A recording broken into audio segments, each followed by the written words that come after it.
Olá, ouvinte caçador de mim, como é que você tá? E você, hein, Lu? Tudo bem? Olá, gente, tudo ótimo! Mais uma história inspiradora hoje, gente. Não podia ter coisa melhor, né? Não podia ter coisa melhor.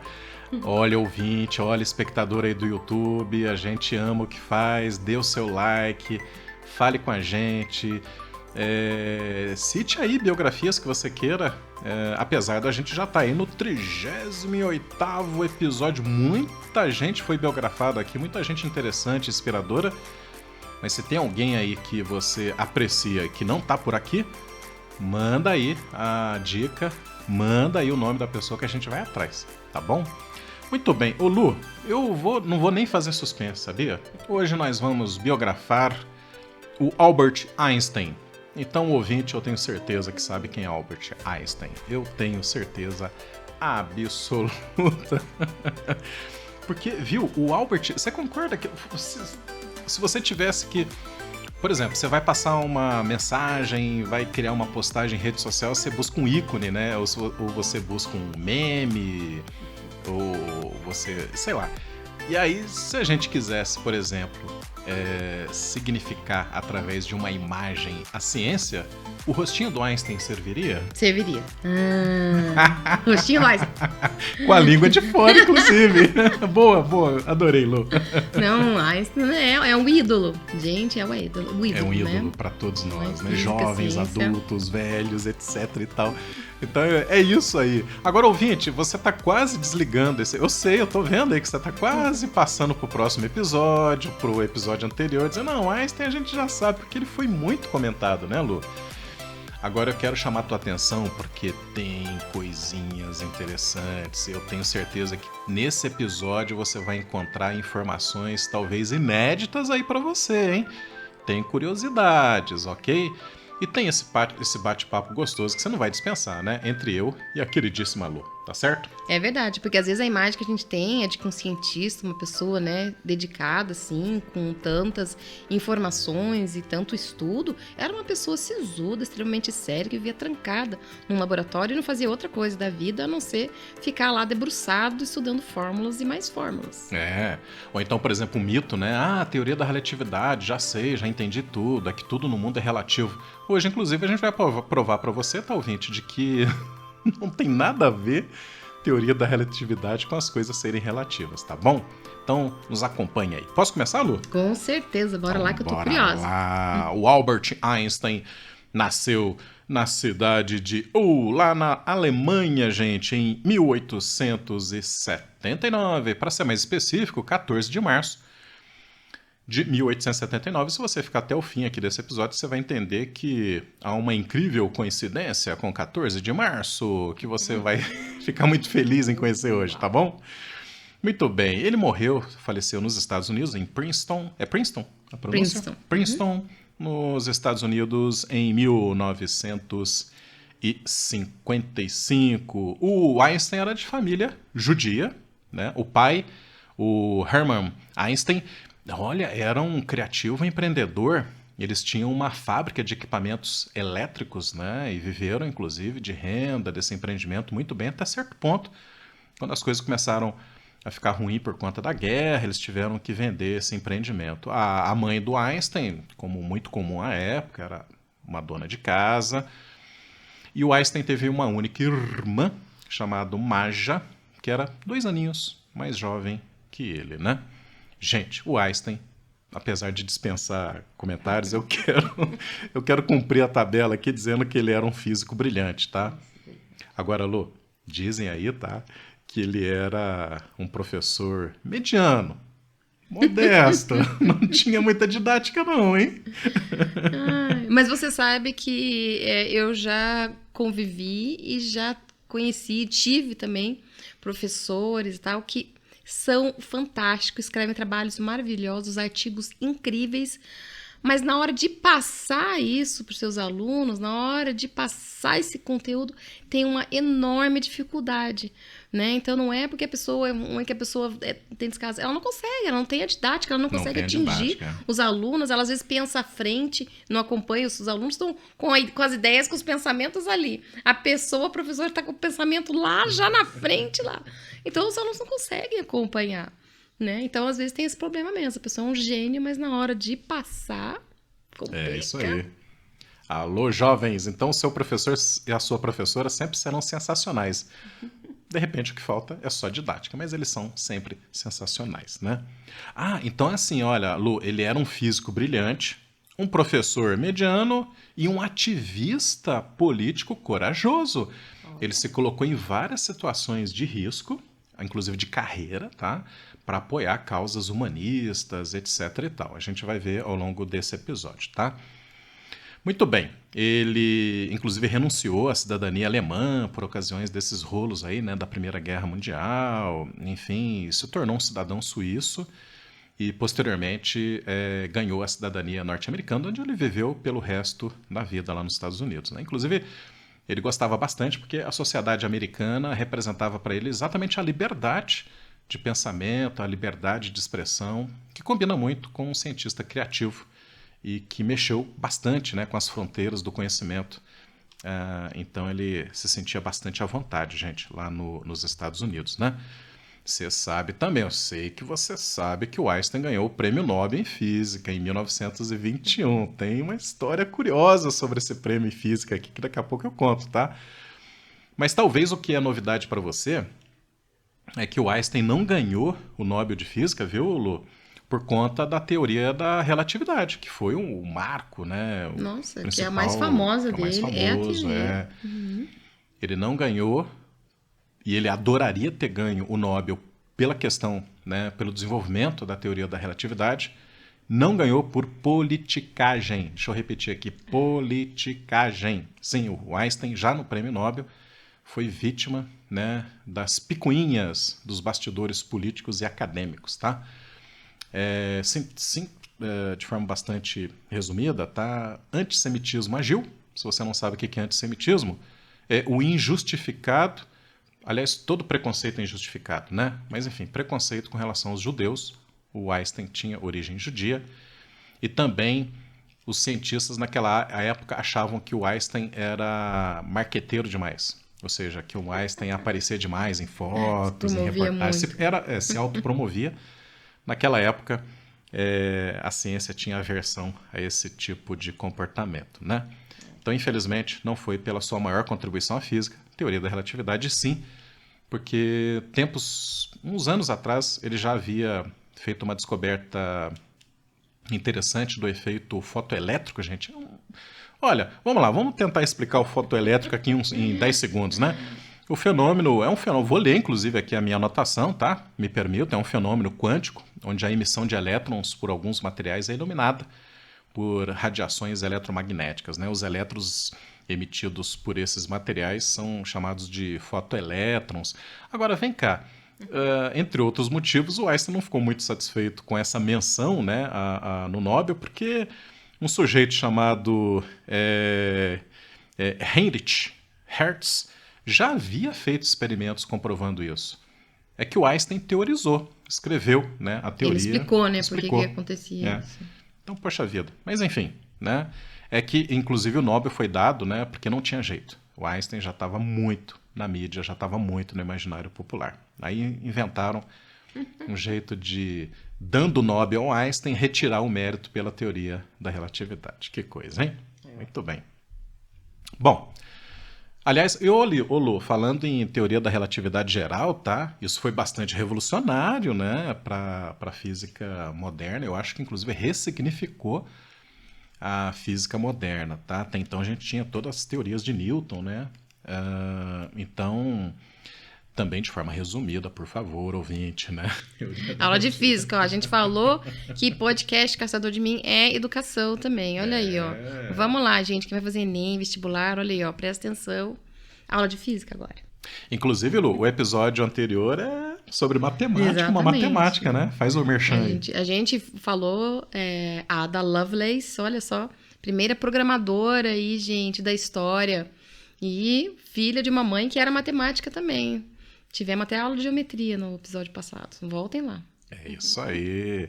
Você, menina, que tá aí numa sala, né, na faculdade, no tecnólogo, só você e o resto tudo homem aí estudando informática, levante o braço junto comigo, diz, pois quem começou isso tudo foi uma mulher. Vale muito a pena esse episódio que a Lu fez com a gente aqui, tá bom? Mas enfim, vamos tentar explicar a teoria da relatividade aqui, né? Significa o seguinte, né? É que se refere à curvatura do espaço-tempo. Nós temos, né, infelizmente, essa visão muito retilínea, né, de que o tempo começa no T0 e vai a Tn, né, e que o espaço é vazio. Não é bem assim, gente. O tempo pode ser distorcido no tecido espaço desse grande universo que está aí. Vários experimentos recentes comprovam, tá, que não existe exatamente esse contínuo do tempo. Tá? Ele é relativo. Olha aí, relatividade. Aham. Viu? Um experimento muito próximo da gente, não sei se você sabia disso, mas o astronauta que vai logo ali, ó, na Lua, ou mesmo aqui na Estação Internacional Orbital, principalmente quando ele fica muito tempo, quando ele volta, digamos assim, entre aspas, tá? Estou simplificando, com uma idade diferente das pessoas que ficaram aqui no nosso planetinha Terra.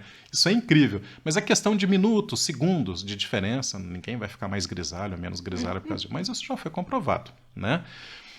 Então, muito bem, né? E isso tudo, viu, Lu, influenciou a astrofísica, né? Então, se hoje a gente fala aí de buracos negros, né? Que é aquele espaço e tempo onde tudo é absolutamente capturado e as coisas que se aproximam do buraco negro, né, sofrem grande distorção de tempo e espaço. Se hoje a gente ouve falar sobre lentes gravitacionais, né, que são utilizadas hoje para enxergar bilhões de anos aquém, né, da formação do nosso próprio planeta. Se hoje a gente fala de ondas gravitacionais, em 2015 eu pulei de felicidade. Eu sou meio ligado à astrofísica, tá, gente? Mas assim, é mera curiosidade. Porque foi comprovado, né, que um evento gigantesco no universo, que a colisão de dois buracos negros deformavam o tempo e espaço, e essa onda então chegou no planeta Terra em 2015 e foi medido por dois instrumentos muito distantes uns dos outros, com precisão absurda. E naquela ocasião, quando a onda chegou, a onda gravitacional pela colisão dos dois buracos negros chegaram ao planeta Terra, houve exatamente uma distorção. Se você não deve ter sentido isso, mas a tua própria estrutura física, né, a tua altura, a tua medida foi distorcida, tá, por alguns milésimos de segundos, comprovando o enorme poder, né, desse evento cósmico previsto por... teoricamente por Einstein. Olha só, né? Um século depois. Impressionante, né? Não, isso é impressionante mesmo. Quem gosta dessa área, quem gosta de estudar isso, é uma coisa muito legal. Aliás, eu já vou dar uma dica aqui, né? Porque a gente ouve falar em física e tal. Eu adoro seguir uma série chamada Big Bang Theory. Eu não sei se alguém segue, mas é fantástico. São 4 nerds, né? Que falam, volta e meia, eles falam. Lógico que o ícone deles é Einstein, né? As teorias de Einstein, tal, o ídolo, né? Principalmente do mais nerd de todos ali, realmente é a inspiração dele que ele segue ali. E eles falam dos buracos negros, teoria das cordas, né? E várias teorias que a gente, lógico, não sendo da área, é um tanto abstrato para a gente conhecer. É difícil para a maioria das pessoas imaginar o que seja isso, como que é uma curvatura, como que é... Gente, não tem como a gente imaginar mesmo, porque foge muito, né, a nossa compreensão, porque a gente não pode se aprofundar em tudo que é tema. Mas é super interessante essa série lá, assistam lá, porque vale a pena. E você acaba entendendo um pouquinho de física, né, com as observações deles. E um pouquinho de personagens, né? E dos personagens também, da física que foram importantes. E de forma divertida. Que legal, né? Ô, Vinte, você já teve uma camiseta estampada com a famosa fórmula E é igual a mc ao quadrado, né? Então, pois é, essa é parte, né, da teoria da relatividade de Einstein, com uma fórmula concebida por ele. ela determina a relação, né, da transformação da massa em um objeto em energia e vice-versa também, né? O E é a energia, o M é a massa e o C é a velocidade elevada ao quadrado, tá? Então, dependendo da massa, né, a energia resultante, e logicamente, dependendo aqui da velocidade com que isso tudo acontece, a energia resultante pode ser enorme, gigantesca. Eu tenho um triste prelúdio aqui de mais informações que ocorreram nesse episódio, que é o que deu origem, por exemplo, à bomba atômica, tá? Que você vê que ela explode, né, numa condição atômica, né, de alta destruição. Essa é a fórmula básica, né, de criação aí da bomba atômica, gente. Enfim, mas vamos lá, né? O Albert Einstein definitivamente, gente, está entre os cientistas mais importantes do século XX, se não o mais importante, tá? Aliás, ele é o próprio ícone, como a gente falou agora há pouco. Perguntei para a Lu, e aí, Lu, se você tivesse que desenhar uma coisa que significasse ciência, né? Lógico que seria o Einstein, inclusive com a língua para fora. Ah, eu tenho notícias do porquê que existe essa imagem do Einstein com a língua para fora, tá? Fique até o final e você descobrirá. Bora lá. Muito bem. Então, essas teorias do Einstein, né, nos deu a compreensão do universo em suas interações espaço, tempo e gravidade.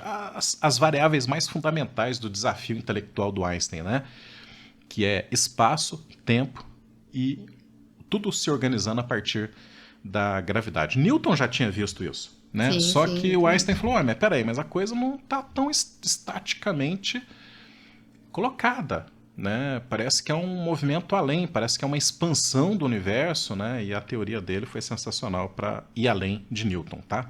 Bom, uma curiosidade, Lu, é que o Einstein tocava muito bem violino, tá? Olha só. Aham, olha, mas tocava bem mesmo, tá, ouvinte? Muitos familiares dão notícias de que enquanto ele tocava violino, e de uma forma assim solitária, tá? Às vezes no quarto, no canto, na varanda, ele estava absorto e a mente ali cozinhando ideias e soluções. E de repente ele parava de tocar e dizia assim, já sei. Esse já sei que ele tinha chegado à solução de uma equação, de um problema, etc. e tal, gente. Isso é muito legal. A gente às vezes fala, em alguns episódios a gente falou sobre isso, né? Sobre manter um hobby, né? Sobre manter uma coisa paralela ao seu trabalho ali, que você goste, né? E que te faça, né? Dar uma desligada dos problemas, dar uma desligada da pressão do trabalho, às vezes, da profissão e tal. Então, ter um hobby, ter alguma coisa, ou tocar um instrumento, praticar um esporte, né?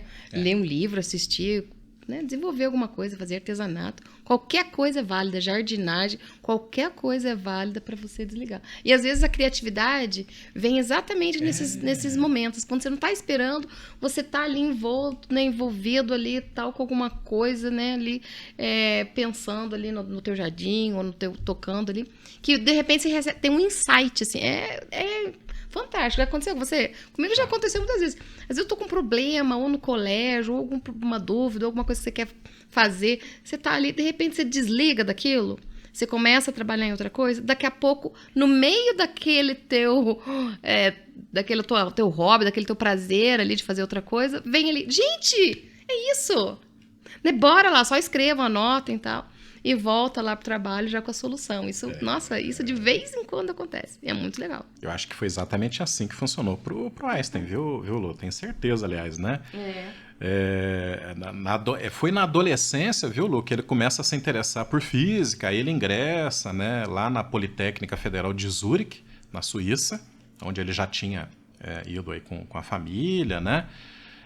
Aliás, foi na Politécnica Federal de Zurique que ele conheceu a Milena, a primeira esposa. Inclusive, ela ensinou um bocado de matemática para ele. Olha no episódio aí, anterior, mulherada. eu digo, olha, Einstein, inclusive, né, precisou de uma mulher para aprender um pouco mais de matemática. Ela foi uma grande contribuidora para o Einstein desenvolver as ideias, né, colocando isso em fórmulas matemáticas, né, a partir de uma explicação para a física, né? Bom, com a Milena eles tiveram uma filha. Ah, que historinha triste, hein? Em algum lugar eu li, viu, Lu, que... bom, nem todo mundo é perfeito, né? Todo mundo tem seu lado B. Em 1902, esse casal de pessoinhas novinhas. O Einstein era novo, ela era novinha, eles estavam ali estudando, tiveram uma filha. E essa filha foi dada à adoção. Especula-se, tá? Inclusive até baseado em consultas a cartas pessoais que eles tiveram, né? Uma correspondência que eles tiveram nessa época, de que primeiro as famílias não aceitavam esse casamento. Principalmente a família da Milena não gostava do Einstein. E o Einstein estava em início de carreira. E dizer que já era casado e tinha uma filha, isso implicava em maiores dificuldades. Por algum motivo, eles concordaram com a dar, né, essa criança, essa menina, à adoção. Nunca mais se teve notícias. Essa menina não foi localizada. Não se sabe se foi adotada por pessoas próximas ou pessoas distantes, enfim. Então tem essa filha, digamos assim, perdida, né, na história de Albert Einstein e a sua esposa. Enfim. Depois de uma passagem brilhante, acadêmica, tá? Nossa, o Einstein era super elogiado pelos professores e tudo. Demorou muito, mas demorou muito para esse rapaz conseguir emprego, né? Ele vivia na aflição, gente, né? Inclusive, eu acho que era o temor, né, de já ter uma esposa, uma filha na época. Ele não conseguia emprego, né? Não conseguia dar aula, não conseguia nem ser professor assistente, auxiliar, nada, nada. A coisa estava feia. E aí, inclusive por intermédio de amigos, indicando, insistindo, finalmente ele conseguiu um emprego num departamento de patentes, tá? Onde ele conseguiu ter aí as suas primeiras rendas, né? A Milena e o Einstein tiveram sim mais filhos, tá? Mais 2. Esses sim ficaram com eles. O Einstein já tinha um emprego fixo, né? Enfim, a família já teve que engolir mesmo que o marido dela ia ser o Einstein, né? E o Edward, o mais novo, é interessante como o Edward gostava bastante da ciência, mas da ciência do comportamento, da cognição, né? Lia bastante Freud. Inclusive, o Edward Filho, então, né, gente, da Milena do Einstein, ingressou no curso de medicina, não terminou, no meio disso tudo, sob muitas pressões e sob uma doença posteriormente diagnosticada, a esquizofrenia. Esse rapaz terminou o resto de suas vidas num sanatório. Acho que triste. Sim, história triste. Uma história bastante triste. O outro filho do Einstein teve melhor sorte, né? O Hans Albert foi engenheiro civil e, tal qual o pai, pioneiro. Se você digitar aí Hans Albert, você vai ver que ele aparece frequentemente nas citações em engenharia civil, principalmente num campo do conhecimento que eu desconhecia, tá, Lu? Mas que parece que ser bastante importante, que é a questão do transporte de sedimentos através da água, né? O rio transporta sedimentos, vai acontecer o quê, né? Com aquilo, você tem como fazer uma gestão disso, tem como melhorar o escoamento de água ou a questão mesmo de recuperação dos rios. Sensacional essa área do conhecimento, ele foi pioneiro. Inclusive, quando Einstein estava nos Estados Unidos, é que trouxe esse filho, arrumou um emprego para ele, mas rapidinho, viu? O Hans se enturmou nos Estados Unidos, além de ser um exímio engenheiro, foi para a área acadêmica, onde ele desenvolveu muitas pesquisas nessa área. Inclusive, em 1988, a Sociedade Americana de Engenheiros Civis, cria exatamente o prêmio Hans Albert Einstein para reconhecer as contribuições dele, né, no ramo da engenharia civil, gente. Então, Einstein teve, sim, um filho brilhante. Tristemente, o outro, por questões de doença, né, psiquiátrica, não teve a mesma sorte, tá? O casamento com a Milena terminou em 1919, né? Foram muitas as negociações para que esse casamento se encerrasse na boa paz, porque ela não queria de jeito nenhum. O Einstein chegou até a propor um contrato, assim, não oficial, dizendo, não, é o seguinte, eu vou conhecer uma outra mulher, mas vai ficar como se a gente fosse eternamente casados. Eu nem vou morar na casa dela, né? O Einstein tentou algumas artimanhas aí, mas ela sempre dizendo não, não, não. Enfim, né? O Einstein, por fim, disse o seguinte, entre outras propostas boas, né? Ele disse, olha, se algum dia eu ganhar o prêmio Nobel em física, né? Todo o prêmio em dinheiro eu te dou para você, né? E ela aceitou. E você, ouvinte, está falando, tudo bem, você já sabe que ele ganhou, mas naquela época você teria certeza que ele ganharia o Nobel? Hein? Porque estava começando as coisas, né? foi uma aposta grande dela, recompensada ela realmente, tá, gente? Recebeu na íntegra. Mas esse nessa época ele dinheiro. já estava famoso pelos Já era seus relativamente estudos, famoso, né? Em é. 1909, ele ganhou o prêmio Nobel 2 anos depois. É. Então, realmente, ele já estava ali na boca dos cientistas ali para receber. Mas Mas houve uma grande confiança dela, né? foi, Muito acreditava. bem. Acreditava nele, exatamente. Pelo menos nisso ele acreditava. No resto ela não acreditava, não, porque o Einstein era namorador. Não vamos entrar nesses detalhes, né? Não vamos, não. Bom, no mesmo ano, tanto é, né, Lu, que no mesmo ano ele se casa, né, com a prima dele, a Elsa. Olha só. E, na verdade, eles já vinham tendo um caso amoroso, tá? Então, basicamente se consolidou, né, esse caso aí em relacionamento. Tô fazendo questão de dizer essas coisas para desmistificar. O Einstein era um homem da sua época, do seu tempo. Ninguém Não era é perfeito. santo, Ninguém tinha é os seus perfeito. desvios morais, mas teve as suas virtudes, teve os seus arrependimentos, né, Lu? Então, é isso aí, né? Vamos aprender o que há de melhor aí na biografia dele. Muito bem.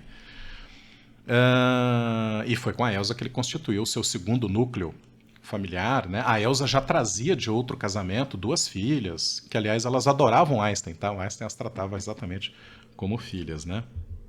Uma delas, inclusive, foi companheira de muitas caminhadas. O Einstein adorava caminhar, outra dica aí, né? Caminhar também ativa o processo cognitivo. Bastante. Muito bem. Então, a teoria da relatividade geral é uma corajosa revisão das pesquisas, como eu já falei, do Isaac Newton, né?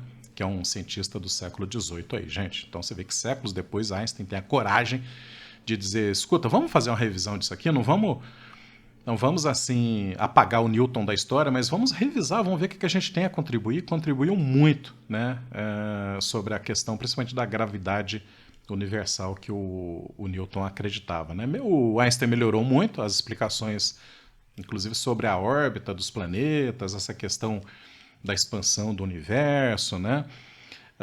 Mas ele foi muito corajoso, tá, em questionar um pensamento que vinha de séculos atrás, né? Todo mundo achava que o universo era estático nas suas órbitas e pronto, daquele jeito mesmo. Ele contestou. Eu inclusive, nas pesquisas vi que mesmo após o prêmio Nobel, muita gente ainda contestava a teoria da relatividade, gente. Mas na ciência você vê várias histórias assim, né? Desde que a ciência é ciência, que o mundo é mundo, né? A ciência está em constante evolução, né? Também não é uma coisa estagnada, né? Então sempre tem cientistas com mais estrutura, mais equipamentos. Cada vez nós temos mais equipamentos mais modernos, né? Principalmente se tratando de astronomia, né? Para entender o lado né? O lado não, mas fora do nosso planetinha aqui. Né? Então, sempre vai ter pessoas, não é possível, pessoas que demoram um pouco mais, pessoas que vão contestar. O que, por um outro lado, é válido, porque a pessoa, realmente, qualquer um sai com uma teoria louca aí, falando, não, o universo é assim, não, o universo é assim. Não, você tem que comprovar, é lógico que você tem que comprovar. Cada teoria que você descobre, cada descoberta sua na ciência, seja na medicina, você tem que ser comprovada, né? Na área biológica, tem que ser comprovada. É verdade. Então, tá sempre aí. A ciência sempre em evolução, né? O que a gente descobriu ontem pode ser diferente, melhorado ou modificado amanhã ou depois por outro pesquisador. Né? Então, a gente tem que ter a nossa mente aberta, né? E aprender a aceitar, né? As mudanças, né? Devidamente comprovadas, Devidamente comprovadas, exatamente. Perfeita a colocação. Então, há de se desconfiar, mas também há de se ceder quando as condições, né, são suficientes para a comprovação científica. Muito bem. Gente, como já foi dito aqui, né, ele também previu a curvatura da luz, né, feito pelo campo gravitacional. Né, então você já deve ter visto até em filmes, né, Interestelar é assim. Tudo que se aproxima ali de um buraco negro, por exemplo, se distorce, até a luz, né, é distorcida. Inclusive teve um experimento em 1919 e aconteceu um grande eclipse em 2 pontos do mundo. Inclusive, em Sobral, no Ceará, pesquisadores americanos, europeus estiveram em Sobral, lá no Ceará, para ver esse eclipse da Lua, de olho se a luz realmente teria uma curvatura, né? A partir desse experimento, e teve, e na medida exata calculada pela fórmula do Einstein, né? Sensacional isso. Mas a relação do Einstein com o Brasil não para por aí não, hein? Inclusive nós tivemos um episódio em que a gente relata, né? Quando a gente estava biografando, não sei se a Lu lembra, quando a gente estava biografando o Carlos Chagas. Oh, claro, com certeza. A gente citou que o Einstein o visitou lá no Instituto Oswaldo Cruz, gente, em 1921, tá? Você não sabia, não? Que Einstein esteve por aqui? Uma das coisas que ele mais gostou foi passear lá no Jardim Botânico. Ele achou aquilo espetacular lá no Rio de Janeiro. Lindo. Né? Exatamente. Gente, e aí então, conforme eu disse, né, as pesquisas na teoria da relatividade, aquela famosa fórmula do Einstein, né, isso tudo deu condições suficientes para o desenvolvimento da bomba atômica, né? Então, mas principalmente a Primeira Guerra de forma geral, assim, a atrocidade da Primeira Guerra cunhou, né, gravou no espírito de Einstein um sentimento humanista e pacifista, tá? Em muitas ocasiões, com muita coragem, ele discursou a favor da paz, da humanidade, contra as guerras, contra a corrida armamentista. Inclusive, ele imaginava um governo global, né, que pudesse apaziguar, né, todas essas agressões entre os países, entre os povos, etc. E é interessante, né, porque ele queria a paz, queria o bom convívio, ele queria que as pessoas tivessem situações equivalentes, né, nas suas necessidades, e aí por isso ele era tido como comunista.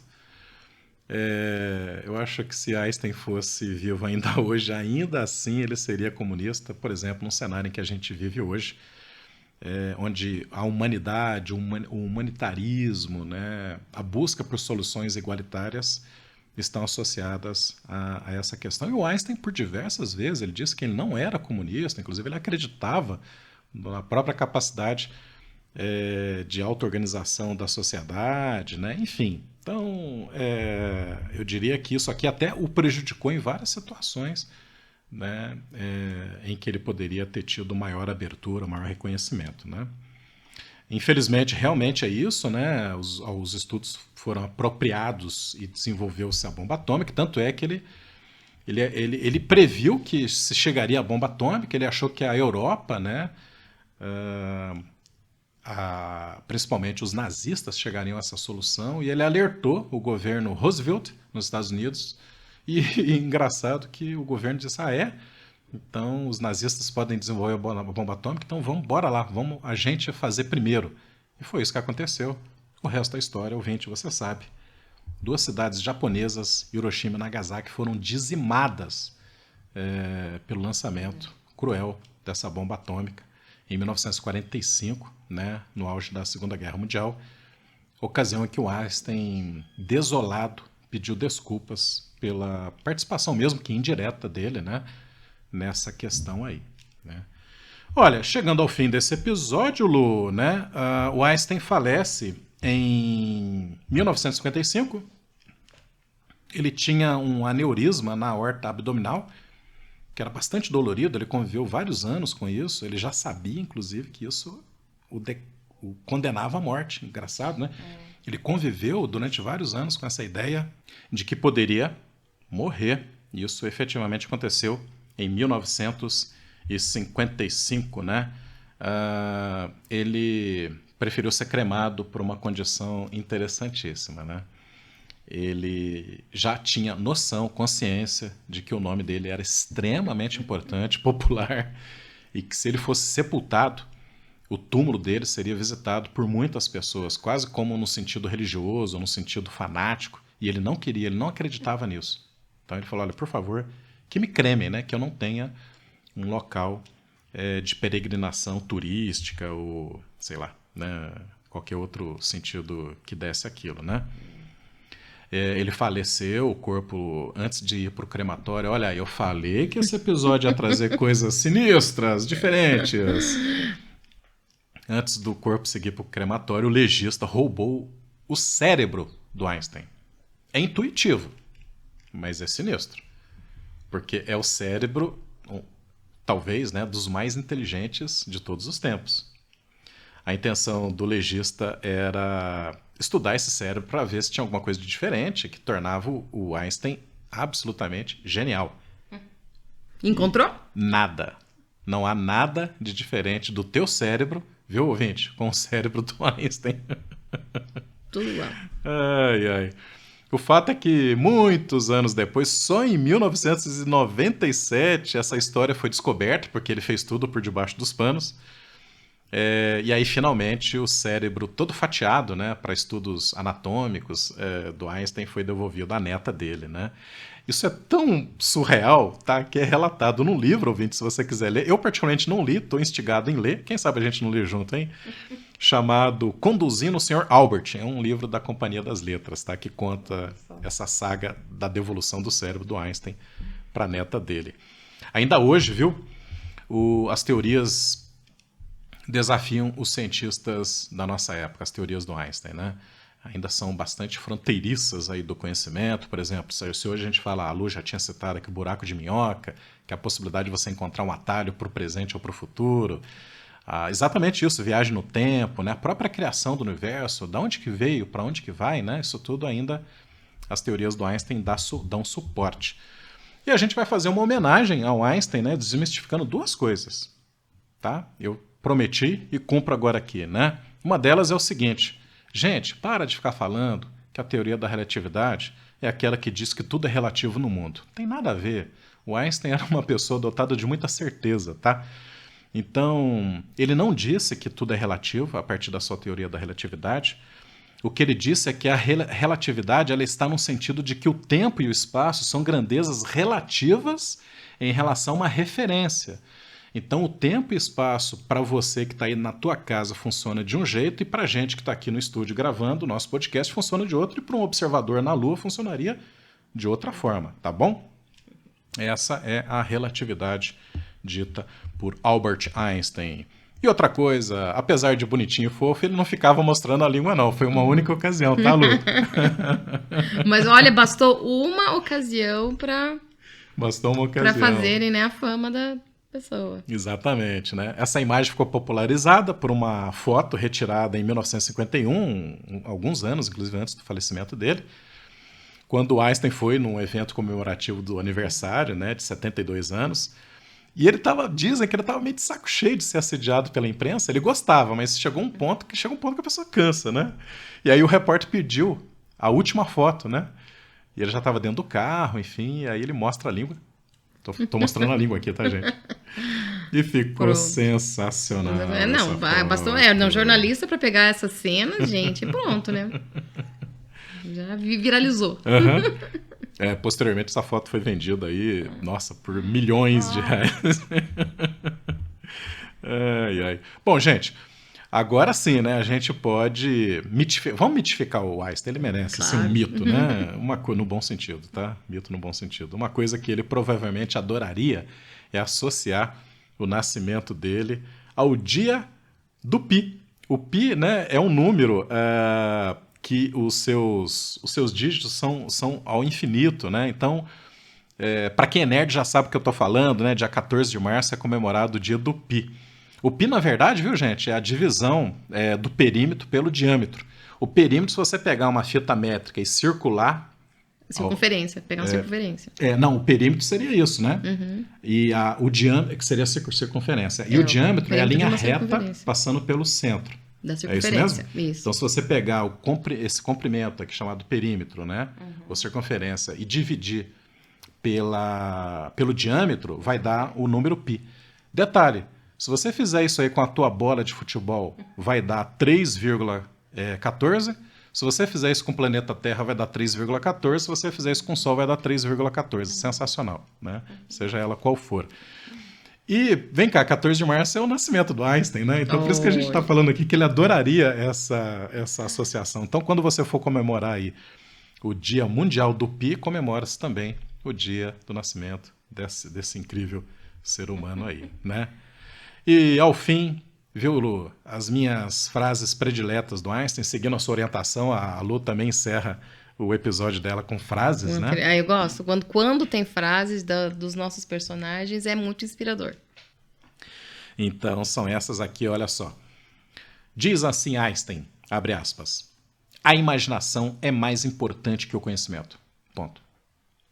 Fantástico. Fantástico, fantástico. Professores e professoras, procurem evitar a coação, a proibição, né, a falta de espaço para a imaginação dos seus alunos. Não limitem a imaginação e a criatividade. Deixe eles Sim. voarem. Deixe. Segunda frase. Duas coisas são infinitas, o universo e a estupidez humana. Mas, em relação ao universo, ainda não tenho certeza absoluta. Ou seja, ele tem certeza da estupidez humana. Agora, com relação ao universo, ainda há dúvidas e pesquisas a serem desenvolvidas. É uma provocação bonita, não é? Essa é. Outra. Qualquer um que nunca cometeu um erro, nunca tentou nada de novo. Errar é humano e é providencial. Principalmente nos estudos, nas descobertas, né? Na vida, nossa. Às vezes você tem que... Gente, não desanima. Porque se Albert Einstein, no começo da sua carreira, não conseguia emprego, né? Que dirá nós, réis mortais aqui, né? Sem essa genialidade toda. Às vezes é difícil. Mesmo agora a gente vivendo pós-pandemia, gente, nossa, tem momentos difíceis. Mas não desista. Não desista. Bora lá. Exato. E para fechar o episódio de hoje, a última frase do Einstein que diz o seguinte: a única finalidade da educação deve consistir em preparar indivíduos que pensem e ajam como indivíduos independentes e livres. Por isso que a educação, a ciência e o conhecimento não rimam com coerção, coação. Tem que realmente haver espaço democrático, colaborativo, né? Para que as pessoas pensem nelas e nelas em sociedade, livremente, sem censura. Né? Muito ótimo, isso aí. Vamos investir em educação. Sensacional. Gostou, Lu? Adorei. Muito bem. Inspirador. Posso desafiar você numa última palavra? Meu Deus. Então, a última palavra é o seguinte, uma palavra que signifique Albert Einstein. Genialidade. Boa. Até! Até o próximo.